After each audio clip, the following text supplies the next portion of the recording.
There we go. So welcome everyone, and thank you for making this time. My name's Kim McCabe, and I'm the founder director of Rites for Girls. Also here we have Helena, who co-facilitates the training with me, and Sarah, who works at Rites for Girls on our management team, but has also trained with us. So she's here really partly because she might be the person that you connect with afterwards if you have any leftover questions, but also because she's got lived experience of what this is like. So um, just to give you a sense of what we'll do, we'll start by Helena and I just talking a little bit, explaining a bit of the work that we do at Rites for Girls and how the training works. Then we're really keen to hear from you. What it is that's brought you here, what it is that's attracting you to this work, and then the rest of the time will be left for your questions.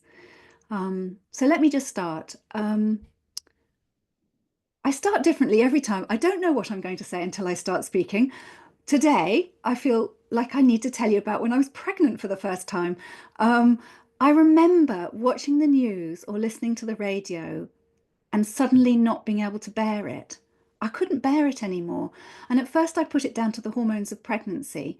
But then I realized that actually it lasted beyond the pregnancy because became it became too unbearable to hear about what was going on in the world because I just felt so impotent and so unable to do anything about it.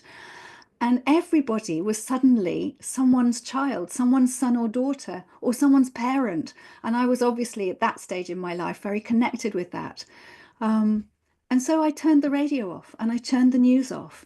And then I felt bad because I thought, well, now I'm disengaging from the world. Um, and I'm about to bring some children up into this world. I should know what's going on.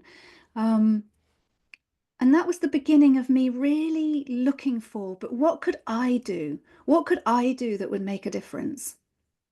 And what we're doing at Rights for Girls is we are wanting to make growing up for girls different.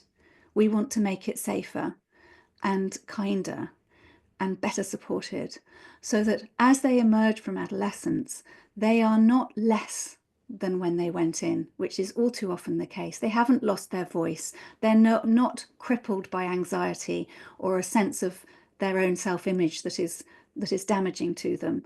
We want to support girls to go into puberty and through adolescence and emerge as young women stronger and kinder and better able to reach out for help and feeling connected both to themselves and to the world around them. That's what we wish to do. Um, and you know what? We're doing it. We're managing to do it. At the moment, I'm interviewing some of the girls. Excuse me. I'm interviewing some of the girls who are in my first groups. They're now in their mid to early 20s. So for them, it was half a lifetime ago. And the first question I ask is, do you remember? What do you remember? I've been absolutely shocked by how much they remember. All that time ago, how much of it has stayed with them. Sometimes impressions rather than the exact details. But I'm more than that, deeply moved by hearing what they say has been the lasting impact of doing girls group with us 10, 13, 14 years ago. And they say it changed them for life. Not only do they have friends for life, most of them are still in contact with the girls that they met in their girls group. And often they weren't girls that they knew from before. They were from different schools, different backgrounds. They learnt a lot from that. But they also talk about that they have a voice, that they felt heard and paid attention to, and that what they thought and felt mattered way back when they were 10, 11 years old. And they've held on to that sense of knowing not only the value and importance of knowing how you feel and what you think and being able to say it, but that actually they can trust it. They can trust their instincts, they can trust their feelings. And as a consequence, every single one of them, without exception, I was trying to think, am I being honest here? But yes, every single one of them say that they've made decisions in their lives which they feel are congruent with who they are, that were perhaps went a bit against the flow, but they had the courage and the confidence to do that. And I'm not talking about girls who are all extroverts. Some of those girls are natural introverts and they feel okay about that. They feel able to be quiet and prefer to be one-to-one or on their own rather than in a group. They feel okay with who they are. And that's because in our work at Rights for Girls, whether it be our in-person groups or our online groups, one of the core things that we endeavour to give the girls the experience of is that they belong to that group just exactly as they are. They don't have to change anything about themselves to fit in. And for many girls, they don't have that experience, maybe anywhere else in their lives. And the girls that I'm talking to now, who've done it a few years ago, just share how what a profound impact that had on them at a time when, especially as they go into their, they move from their preteens into their teens, the pressures that girls are under now, way more than I was at that age. And I found it hard growing up. It wasn't an easy time for me. Um, but I didn't have the same kind of um, academic pressures, financial pressures, social media pressures that the girls do now today. And they say that the experience of doing girls group with us has helped to um, resource them inside to be able to withstand it. Of course, they're still impacted. Of course, they're affected and they're influenced, but they have had a chance to think about it and talk about it and realize that other girls are struggling in the same way. That's another thing they get from girls group is realizing that there's nothing wrong with them. They don't need to change anything about themselves. And that actually, if they're struggling, that's always pretty normal.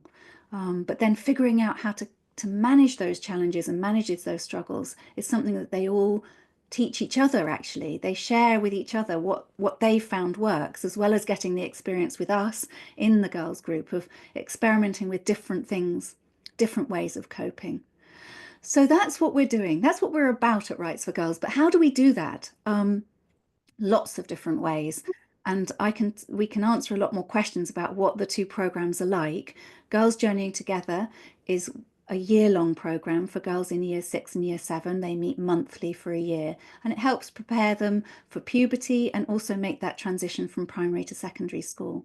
Girls.Net is online. It's shorter. It's 6 weeks, meeting an hour and a quarter once a week. And that's much more for resourcing them in the moment. Um, it was born out of the pandemic. We didn't go straight online. We actually, because of the nature of our work, the importance of the work, we were able to continue meeting with girls even through lockdown. Um, so we only went online after the pandemic when everything was supposedly back to normal, and we saw this massive increase in anxiety in girls and social reticence and school refusing. And we thought, what can we do that's different than what else is available online? What can we do to help them in a crisis, whether that be a global crisis, a personal crisis, a family crisis? So Girls.Net was born in that time and really supports girls through a time of change, whatever that may be. And that's for girls anywhere between 8 and 18. But how can our women who mentor or facilitate these girls really offer something really a lasting difference? How can they make a real difference to the lives of girls growing up? Um, because it's our job as the women in this world. If not us, then who?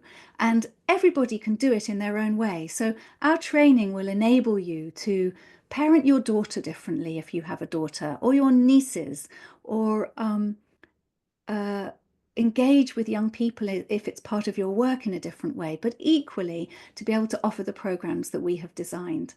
How do you do that? Well, first of all, you experience it yourself. We're so much better able to give something that we ourselves have experienced. So you would go through the Girls Journeying Together or the Girls.Net process as your preteen self.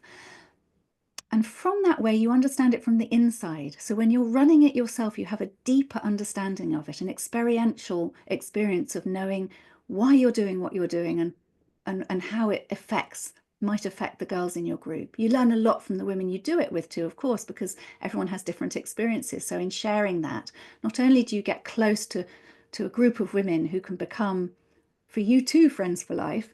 But they become the people who journey along with you as you train with us and then offer it to the girls. It heals the inner child inside you, of course, too, because it's never too late. You engaging in our programs now, even though you're not a preteen, the preteen inside of you receives it and is changed by it, which then equips you to be a great facilitator or mentor. We have so many women come to us and say, well, I'm not a parent. Does that okay? Of course. I don't work with children. Can I still do it? Yes, of course, because we were all once girls.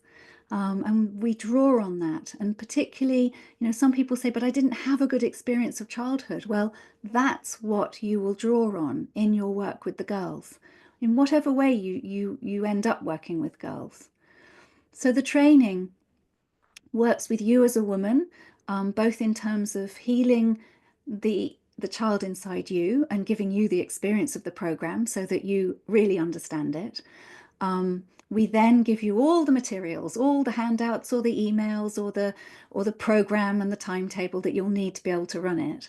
And then another really important part is we work with you as women so that you can become more confidently and authentically yourself. And that's where the women's work comes in. And I'm going to hand over to Helena now, who takes care of that side of things. Thank you, Kim. And hi, everybody. My name is Helena. I'm Danish of origin. That is what my accent is. I lived in England for many, many, many years, decades, and between London and France for the last 20 years. I'm a psychotherapist of profession. I was qualified back in the late 80s in London.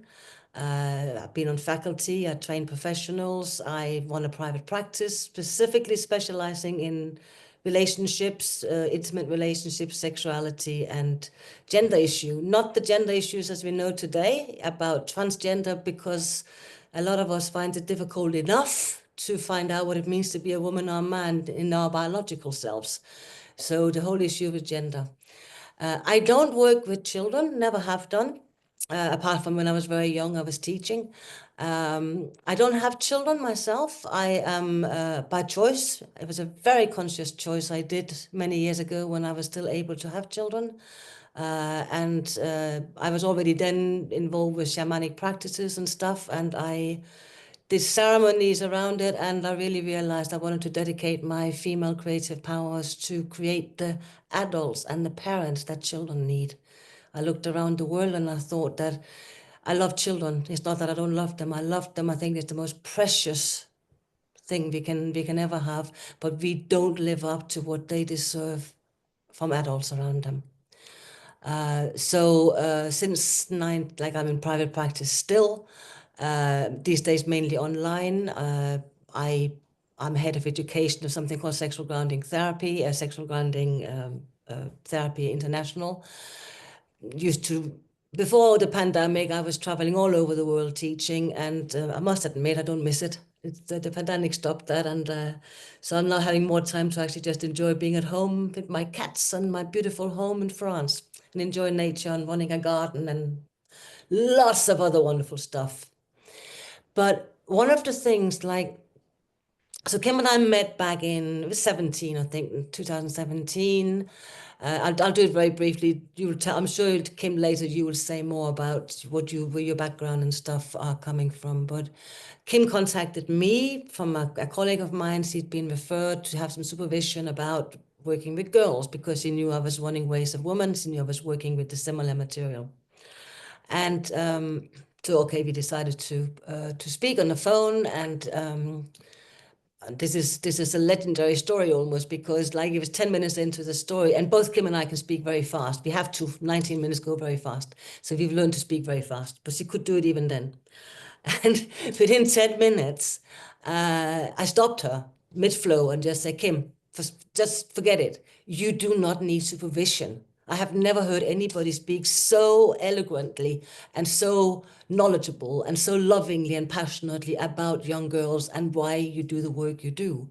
I said, the problem is you need to train up other women, because even back then she had waiting list up to 25.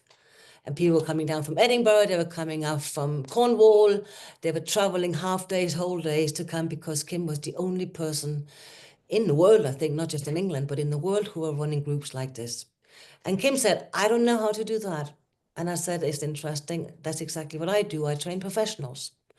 So we decided to meet. We had our famous walk talk on the Heath, 6 hours long, non-stop talking. We never managed to get lunch because we just was too busy, because it became very apparent from our initial meeting that what I was doing with the Ways of Women and what Kim was doing with the Rites for Girls was running absolutely parallel with each other. although it's a completely different way of working when you work with children, the issues that she was trying to preempt happening is what I was picking up with the women who later in years came in with issues that they had never had the support, they'd never had the information, they'd never had the guidance, they'd never had the adult women around them that could actually get them to the place they were. So it took us, it was nearly miraculous. The moment we said, yes, we're going to do this, it was one of those synchronicities that like things happened, and it was almost as if we were just plugging into something that was ready to be manifested, and it happened very fast. So we ran the first group in 18. Sarah, you were on it, and you survived it. You had a living proof that it is possible to survive. And so my job, as Kim say, is to work with you as women. It's my job to turn you into the woman that your 11-year-old self wanted as a role model. And that takes courage for you, not for me, from you. Because it will take you on a journey that is probably more effective than anything you will ever experience anywhere else. I don't blow my own trumpet for no good reason. We now run this training several times. And the first time we ran it, when Sarah was part of it, we had no effing clue if it would work or not. We really didn't know. But so we tried it because we were doing something, we were working both with you as girls and then running similar issues, but completely different in the context for you as women. And it means that you are, and then you're working as a group together, you're working individually, you're having mirrors from the other girls, the other women, both girls and women. And what we have found over the years is that, and me as a therapist, I have never seen anything as effective as this. I do a lot of group work, a lot of body work, a lot of shamanistic ceremonies. I do a lot of dance stuff. I do a lot of psychotherapy, Jungian stuff. I have really been traveling and learning from the best people. I've been in practice for nearly like 35 years now, and probably even longer than that. And I have never found anything as powerful as this because it if it starts by, like what Kim was saying, we work with the girl in you to stir up the stuff that is mainly very often unconscious or forgotten about or whatever, but is actually running our lives most of the times. Uh, but then we at the same time also empower you and support you and challenge you to let go of some of all of the identities and belief systems that maybe you have outgrown, that maybe you used to survive as a child. We all have to survive. Our first task is to survive, and we have all done that. But we all survive at a cost, and most of it is that we become the people, I mean, become the person that the people around us is approving of, wants us to be, the society tells us, like we call them the image makers, all the different messages we get from family, society, schools, religion, churches, films, books, whatever. And we try to form ourselves into whatever it is we're meant to belong, to be loved, to be a real woman. What can anybody tell me what that means anyway? What is a real woman? And when did you know when you become a woman? When did you know? Yeah, this is so exactly. So some of those questions are what we're going to look at. But it will be asking you to be willing to look into how you formed your identity as a woman. Who were your role models? Are you still believing in those value systems? We are not going to put anything into you that doesn't fit with you. We don't have an idea of who you should become. Not at all. We have tools. I have tools to help you if you are willing to reveal yourself to yourself in a way that you may have never dared to do before, maybe never been asked to do before, and maybe have longed for a long time. Because whatever has brought you here, whatever it is that who you are, is what we want. We want you to be, as this very popular to say these days, the best version of yourself. And we want you to be full of yourself. There is a saying like, oh, she's so full of herself. And I always say, yeah, who the fuck should she be full of if not herself? Excuse my language. Yeah. So So we're not looking to train clones. Nobody wants you to become Kim. And we want you to become you and to bring your own kind of quality, your own flavor, your own experiences, your own way of doing it to work with the girls. Now, I want to say something else because we're living in, shall we say, interesting times, just to use that word. And even when we started back in 18 with this work, it was very important work we were doing. It is beyond important now what we're doing in the work with the girls. It's beyond important. If we don't get in there and do something, of course we need to do it for the boys, but we can deal with the girls. Behind the scenes, we are working as an organization to get the brothers on guard, but at the moment we are focusing on the girls. So what is needed is not just enough to know to have the passion for the girls. It's not enough to have the courage for it. It's not enough to be curious about what does it mean to be a woman. This almost feels to me these days that those questions are as important as they are. They're nearly luxury questions these days. The question I'm really interested in, what does it mean to be an adult? What does it actually mean to be an adult in today's world? I work with young people. I work with 18, 19, 25, 30-year-olds. And I can't tell you how often in the last 3, 4 years I've heard them say, where are the adults? Where are the adults? They feel completely left alone. They feel that they like them. They're very, very skilled and they're very talented, most of them. But they really look around. And whenever we start talking about elders, adults, the longing they have to say, we wish that there were older people who actually could guide us, but there are so few people that we actually think that know any better than we do. Yeah. So my challenge and my invitation to you is, are you willing to stand up? Do you want to stand up for the next 7 generations, for yourself, for your own families, for your own life, to actually find out not only who are you truly as an empowered woman with all of your vulnerabilities, all of your strengths, all of your uniquenesses, and what does it mean for you to become an adult, to actually step in and say to the young people, it's okay. And that doesn't mean knowing everything. It doesn't mean to be perfect. We don't believe in perfection. It doesn't mean that you have all the answers. None of us do. We don't have the answers either. I can promise you that. Yeah, we have a lot of questions. We have some tools, powerful tools. But the willingness to be, like I was thinking about this tonight, and because I need to, I've double booked, so that's what I need to leave. In the changeover of the years, I didn't get the right things into the diary. So I'm in the middle of another meeting while we're doing this.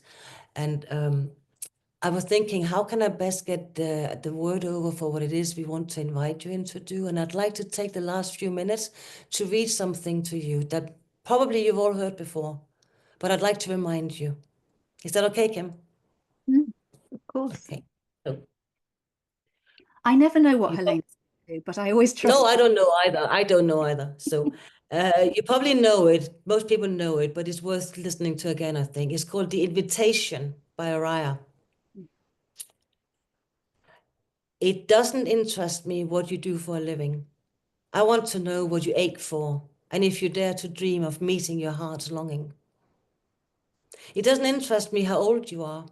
I want to know if you will risk looking like a fool for love, for your dream, for the adventure of being alive. It doesn't interest me what planets are squaring your moon. I want to know if you have touched the center of your own sorrow, if you have been opened by life's betrayals and have become shriveled and closed, or if you have become shriveled and closed from fear of further pain. I want to know if you can sit with pain, mine or your own, without moving to hide it or fade it or fix it. I want to know if you can be with joy, mine and your own.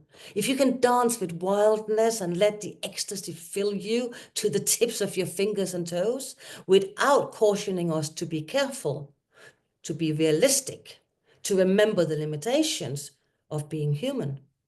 It doesn't interest me if the story you're telling me is true. I want to know if you can disappoint another to be true to yourself.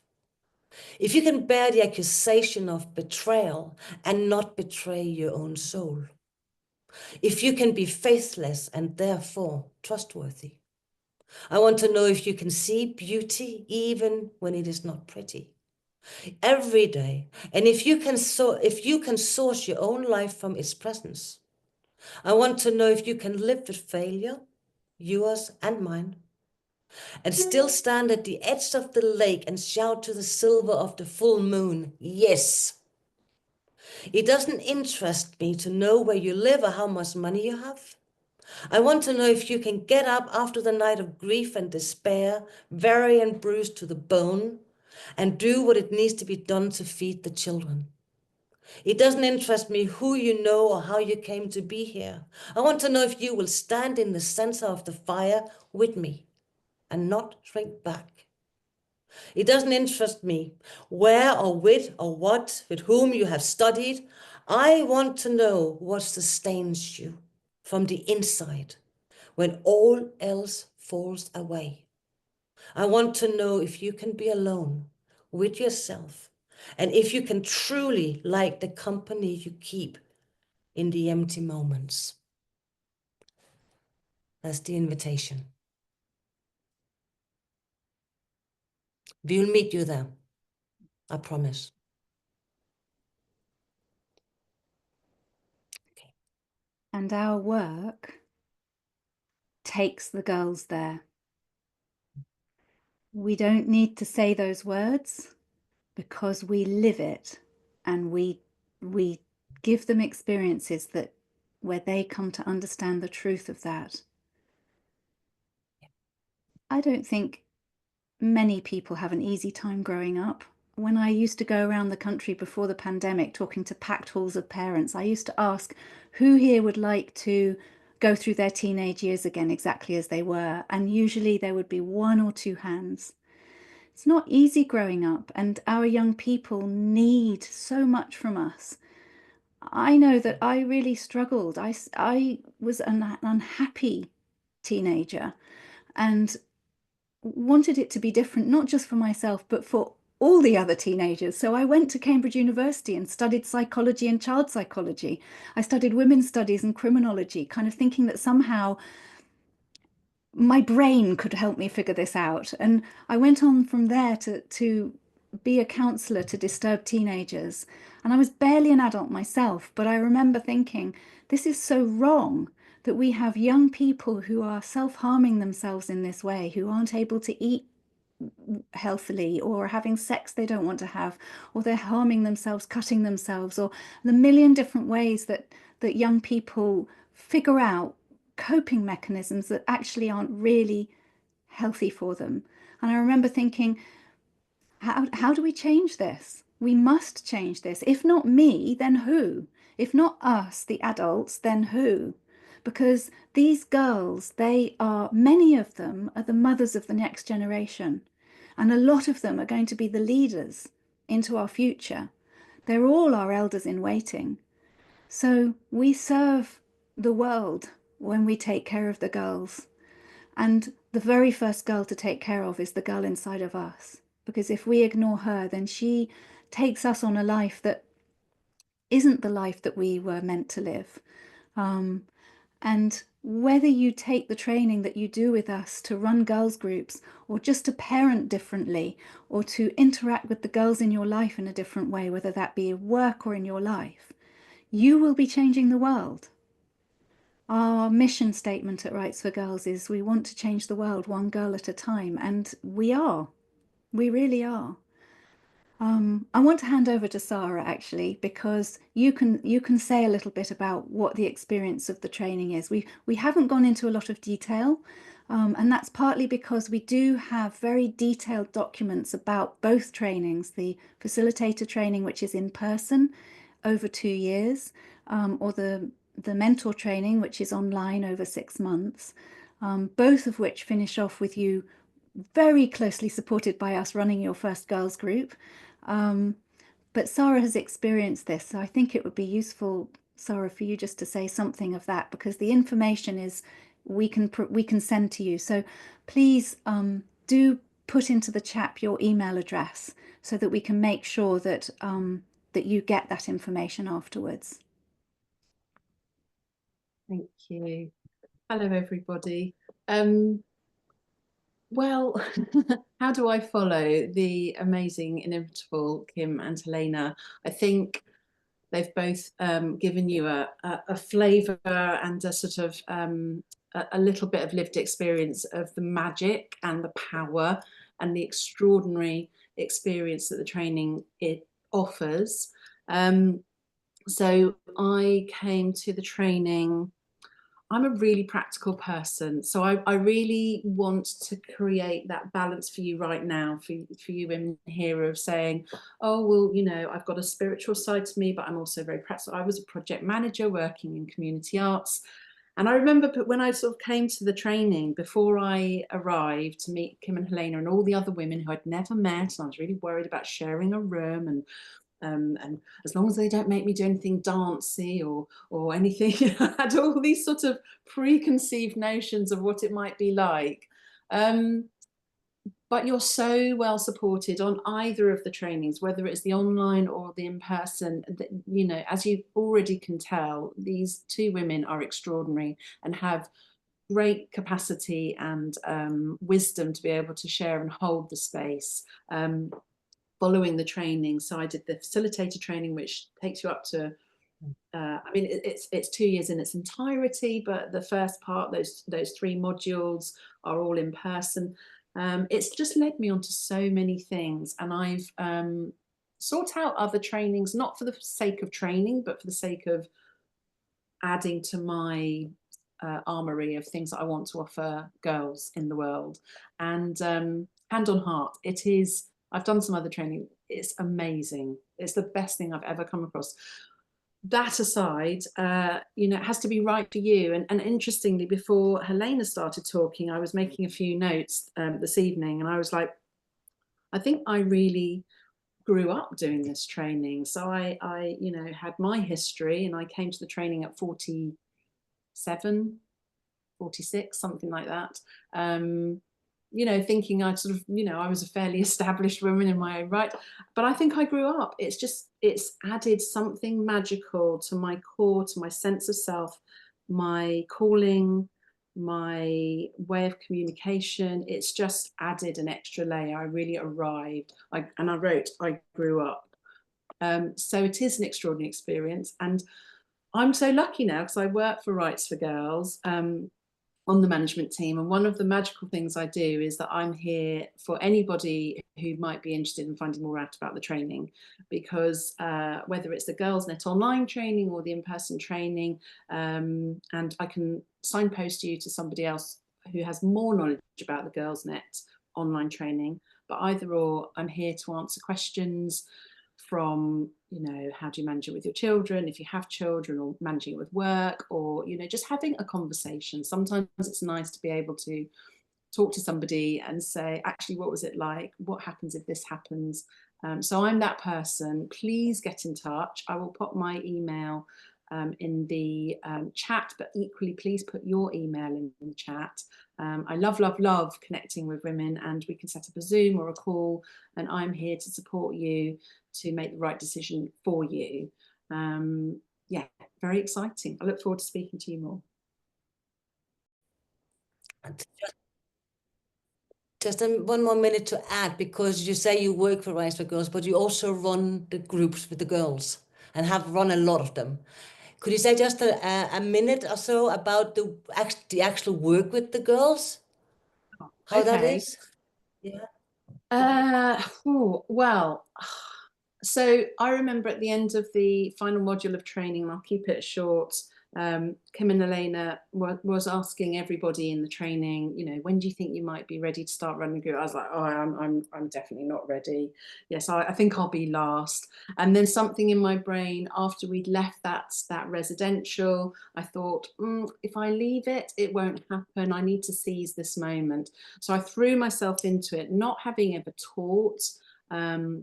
or really been, I've been worked in schools, and I'd sort of created programs and things and worked with teachers, but not really in the coalface front, front and center with young people or girls or children enough. So I felt unsure. I felt unsure if I had the capacity and the ability. And you just, a bit like learning to drive or something, you just get in the car and you go, and you're so well supported. And I love it. I absolutely love it. So I've run along with a few other facilitators, sort of more groups than most, because I keep going back, because you're leaving a legacy. You're making a real difference in these girls' lives. They are so excited that someone like you is interested in someone like them, and they are being seen and heard, and you are making a difference. And the in-person Girls Journey Together program is also with the mums, so you're supporting that mother-daughter relationship. I just feel really proud, actually, that I'm doing something that I love and that is making an impact in a small way, and that, yeah, I feel it's really exciting to be able to say you can do that. So I love run groups. I ran one today in the school, and they're like little sponges. And we were talking about periods, and one girl said, so my mum has periods. Did my grandma have periods? So did she come from her? I was like, well, what about her mum? And I was like, oh, that's interesting. I said, you're talking about the woman behind the woman. I said, if you lined them all up, that's called a lineage. That's your whole heritage. And they were like wide-eyed. And I said, imagine if all those women, they went through so that we can be here today. And they're like, oh. So magical little moments all the time. Wonderful. Thank you, Sarah. Thank you. And sorry to interrupt, we want to hear from you, and it's simply just because I have to go soon, that there's something I really would like to get in. It will take 2 minutes. You will find out, you already know, if you are called to do this work, you wouldn't be here if you were not. If you decide to go ahead, I shall be the first to admit to you, it is a massive, big investment. Massive. Financially, time-wise, energy, life-changing effort. It is, there's no denying it. It's a lifetime investment. It's like, I think what Sarah is saying, you will not come out the same woman as you come in. You will come out more true to yourself. Yeah. Not anything be put onto you. What I really want to add also is that there's been women who said, but I don't know if I want to work with the girls. I don't know if I can do it. I can't make up my mind. And I want to say, if you're even called to the journey and you don't know if you want to work with the girls at the end, whatever you're doing in your life, whether you're a teacher, a social worker, a shop assistant, a mother, whatever you're doing, you will take what you learn with you into the people around you, your own family, to whatever. It's an investment that is worth, like, I'm a psychotherapist. I know how much people pay for year-long therapy. I know it. It's not cheap. This is the best therapy you will get ever. It really is. Yeah. So just really consider, you might decide later, like some women turn into this training, they're absolutely clear they want to work with the girls. They do the training, they come out of it, decide, no, I want to take this, and I want to do it somewhere else because I've grown into somebody else. Other women come in and say, I'm not sure if I can work with girls, I don't understand them. And they end up like Sarah, kind of like running before we even kind of like can see them go. Because they get really, we don't know what will happen, you will find out. But if you feel called to the work, trust yourself. Just trust yourself. Okay. Always trust yourself. Okay. Thank you. And we are trusted. The National Lottery have funded us for 3 years to the tune of, well, I shouldn't say, I don't think I'm allowed to say, a lot, more money than I could ever think of. A lot. And the funding also provides free places to girls in our Girls Journey Together groups so that we can make it accessible to all girls. We've also just received funding from somewhere else that we can offer free places to girls in our online GirlsNet program. So we have big organizations who, oh my God, do they check you out to check you know what you're doing and that you are doing good work.